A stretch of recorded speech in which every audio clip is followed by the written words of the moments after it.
Praise lord. యేసునామ స్మరణ అనే ఉదయకాల కార్యక్రమానికి మీ అందరికీ ఆహ్వానమండి. ఈ ఉదయకాలము దేవుడు చక్కటి వాగ్దానంతో మీ ముందు ఉన్నారు. ప్రతి దినము దేవుడు మనకి గొప్ప వాగ్దానాలు ఇస్తూ, అంతేకాదు మన జీవితంలో నెరవేరుస్తూ ఉంటున్నారు. మీ జీవితంలో అలాగా నెరవేర్చబడింది అన్నట్లయితే నా కమెంట్లో అయినా పెట్టండి, లేదంటే 7785850303 అనే నంబర్కి నాకు మెసేజ్ పెట్టండి. నేను దాన్ని చదివి నేను సంతోషించి దేవుని మహిమపరుస్తాను. అలాగే ఈరోజు దేవుడు మనకిచ్చే వాగ్దానం విందాము. కొలసికి రాసిన పత్రిక 2వ అధ్యాయము 3వ వచనము. బుద్ధి జ్ఞానముల సర్వ సంపదలు ఆయన యందే గుప్తములై ఉన్నవి. చూడండి ఎంత చక్కటి వాగ్దానం కదా. బుద్ధి జ్ఞానములు అలాగే సర్వ సంపదలు ఆయన యందు గుప్తములై ఉన్నాయి. నిజమే, మన దేవుడు he's a very rich god అండి. ఆయన దగ్గర ఏమీ లేదు, అన్నీ ఉన్నాయి కదా. అన్నిటికంటే ముఖ్యంగా మనందరికి కావాల్సింది బుద్ధి జ్ఞానము.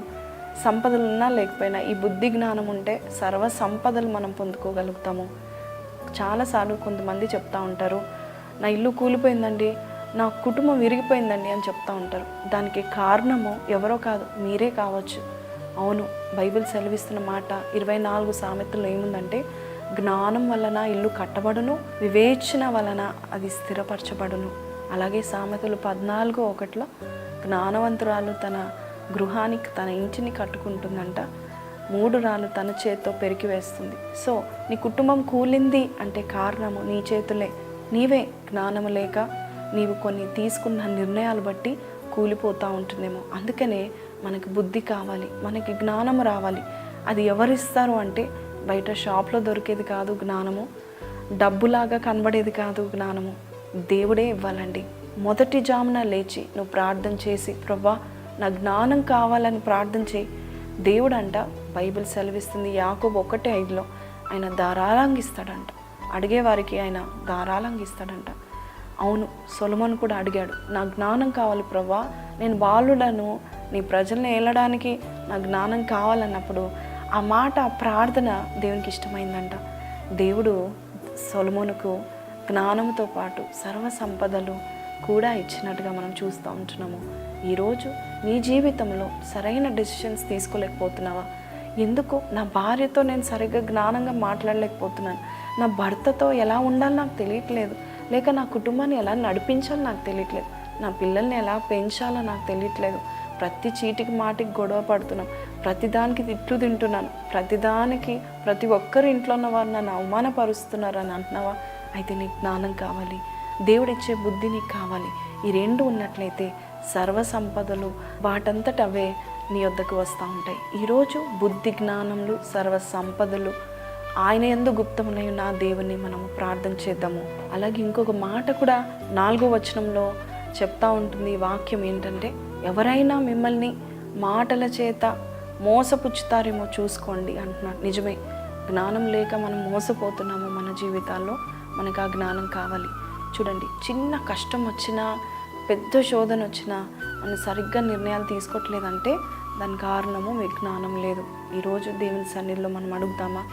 ఏ పని చేయాలన్నా, చదువుకోవాలన్నా, బిజినెస్ చేయాలన్నా, జాబ్ చేయాలన్నా, కుటుంబం చక్కగా రాబెట్టుకోవాలన్నా కూడా, డబ్బుని చక్కగా వాడుకోవాలన్నా కూడా, టైంని ఎలా వాడుకోవాలో, మనుషులతో ఎలా మాట్లాడాలో, వీటన్నిటికీ జ్ఞానమే కారణము. జ్ఞానం కావాలి.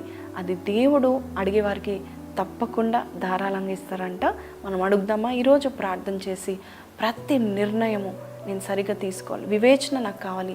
ఎవరు నా కాబోయే భర్త, ఎవరు నా కాబోయే భార్య, ఎవరు నాకు వివేచన వరం నాకు కావాలి, నా జ్ఞానం కావాలి, మంచి బుద్ధి మంచి ప్రవర్తన నాకు కావాలని ప్రార్థన చేద్దాము. దేవుడు మీ ప్రార్థన ఆలకించి సర్వ సంపదలు కూడా ఇవ్వడానికి ఇష్టంగా ఉన్నాడు. కళ్ళు మూసుకుందాం, ప్రార్థన చేద్దాం. పరిశుద్ధుడా మహోన్నతుడగు తండ్రి, బుద్ధి జ్ఞానములు సర్వ సంపదలు అయ్యా నీ యందు గుప్తములై ఉన్నాయి అనే వాగ్దానం ఇచ్చినందుకు నీకు వందనాలు నాయన. ఈ లోకంలో మోసము చేసేవారు అనేకులు మా చుట్టూనే ఉన్నారు నాయన. వారి మాటల చేత, ఇచ్చకపు మాటల చేత మోసపోతున్న భర్తలు, మోసపోతున్న భార్యలు ఉన్నారు, మోసపోతున్న పిల్లలు ఉన్నారు నాయన. నాయన మాకు జ్ఞానం కావాలి, మాకు వివేచన కావాలి నాయన. ప్రభా, మోసపుచ్చే ఆత్మ ఎట్టిదో మాకు చూపించడానికి నీ జ్ఞానం మాకు అవసరము నాయన. నీవే మాతో ఈరోజు మాట్లాడినట్టుగా నీవే మాకు ఆ జ్ఞానంను కూడా అనుగ్రహించండి. ఏ పని చేయాలన్నా కూడా ప్రభా నీ విజ్డమ్తో, నీ జ్ఞానంతోనే చేయగలము నాయన. అది నీవే ఇవ్వాలి నాయన. ప్రభా నీవు మాకు దయచేసి నీకు ఇష్టమైన పాత్రలుగా మమ్మల్ని చేసుకొని మమ్మల్ని వాడుకొని ఆశీర్వాదంనకు వారసులుగా మమ్మల్ని తీర్చిదిద్దమని యేసు పరిశుద్ధ నామములో అడిగి పెట్టుకుంటున్నాం తండ్రి. ఆమేన్. ప్రైజ్ లార్డ్ అండి. చక్కని మాటలు మనం విన్నాము. ఈ వాగ్దానము ఈ రోజంతా ఎత్తిపట్టుకొని ప్రార్థన చేద్దాము. ఈ లోకంలో ఉద్యోగాలు చేయాలన్నా, బిజినెస్ నిర్వహించాలన్నా, కుటుంబాన్ని నడిపించాలన్నా దేవుని యొక్క జ్ఞానం కావాలి. అలాగే wisdom tells us whom to believe. ఎవరిని నమ్మాలో ఎవరిని నమ్మద్దో కూడా జ్ఞానమే మనకి బోధిస్తుంది. ఇది షాప్లో దొరకదు, దేవుడే ఇవ్వాలి. దేవుని అడగండి, ఖచ్చితంగా దేవుడు ఇస్తూ ఉంటాడు. మనము టీవీలు చూస్తూ మూవీస్ చూస్తూ జ్ఞానం కావాలంటే రావు. రాత్రంతా కొంతమంది మూవీస్ చూస్తూ ఉంటున్నారేమో. ఈరోజు దేవుని సన్నిధిలో త్వరగా పడుకొని ఉదయకాలము దేవుని సన్నిధిలో లేచి ప్రార్థన చేయండి. God will give you wisdom. Okay, ఈ వాగ్దానం ఎత్తి పట్టుకొని ప్రార్థన చేస్తాను నమ్ముచున్నాను. Don't forget to like, share and subscribe this video. See you tomorrow. God bless you.